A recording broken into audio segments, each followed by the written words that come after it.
আসসালামু আলাইকুম। জাতীয় দৈনিক সংবাদ দিগন্ত পত্রিকার নিয়মিত বিনোদন সংবাদের সাথে আছি আমি ইভা সাদিকা।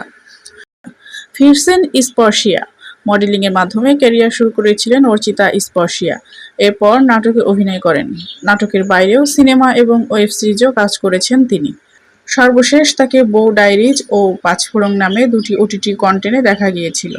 দীর্ঘদিন পর আবারও ওটিটিতে ফিরলেন তিনি। শাহজাদা শহীদের লেখায় এবং মাসুদ জাকারিয়া সবিনের পরিচালনায় ওটিটির জন্য নির্মিত হয়েছে 10 পর্বের ওয়েব সিরিজ রইল বাকি 10।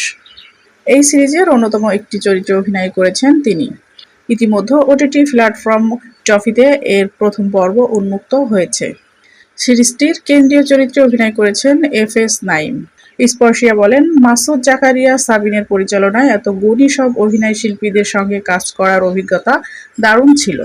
আমি আশাবাদী যে খুন রহস্যে মোড়া টান টান উত্তেজনার গল্পে রইল বাকি 10 সবাই দারুণভাবে উপভোগ করবেন। পরিচালক মাসুদ জাকারিয়া বলেন, দর্শকদের স্ক্রিনে আকৃষ্ট করে রাখার মতো রোমাঞ্চকর এক খুন রহস্যের গল্প নিয়ে হাজির হওয়া এই ওয়েব সিরিজটিতে অভিনয় করেছেন এক ঝাঁক তারকা।